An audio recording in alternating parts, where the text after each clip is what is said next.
How does it feel to be labelled a conspiracy theorist, as I'm sure you have been? Am I? That's news to me. If you are for free and fair elections in the United States of America with only citizens voting, I want you to make some noise.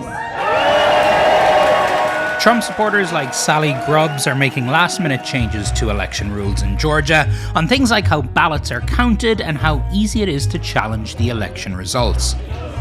Before the 2020 election, you weren't necessarily involved at a political organising level at all. No, What changed? it's because of the ballot shredding that happened at Jim Miller Park.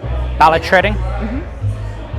As Trump's election denialism gripped Georgia in November 2020, Sally got caught up in a conspiracy theory of her own. November the 20th, Friday morning. I got a phone call from a friend and said they're shredding things. You know, you need to get over there. I'm watching all of these ballots being shredded now. Unbelievable.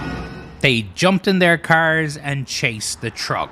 Sally said it was like a scene from Thelma and Louise. What did you see? You saw I saw big containers, big bins of things that said official absentee ballot, wheeled over to a shredding truck, sucked up into the truck and shredded. The story went viral, but county and state election officials, even the shredding company itself, said that no ballots were shredded. Only things like envelopes and mailing labels were destroyed. So you believe something was going on there?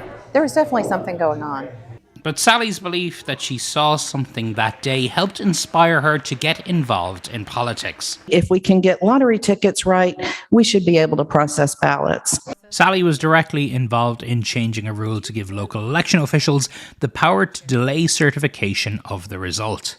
She is a highly motivated individual who has taken advantage of the laws as written. If you're relentless, you can get to places and get things done. Gabriel Sterling is one of the top election officials in Georgia. If Trump wins the state, everything will be roses. If he loses a state by a small amount, which is a possibility too, then this is just laying the foundation for the conspiracy theories of how the election got stolen this time. Most of the stuff they do is just adding extra stress to our county workers more than anything. And a lot of it is just feeding into a very tilled field of conspiracy that people are ready and willing to hear and take in. These are things to make our elections more secure. And it really makes you stop and question people when they're like, no, you can't count the ballots. One of the last-minute changes here involves an additional count of ballots by hand. And I want to be clear, I have a problem with hand counting ballots. Yeah. There's different times to do that, there's different reasons to do that. And the process we normally go through is called an audit. Joseph Kirk is the election administrator in the county next to Sally's. But we do it after the election in a controlled environment where it's easier to observe, easier to monitor the process, and my folks have a chance to rest first because it's a long day to getting all that done. We're just giving folks a chance to make a mistake. We're just having very, very tired, in many cases senior citizens, try to hand count stuff in front of people, which can be nerve-wracking.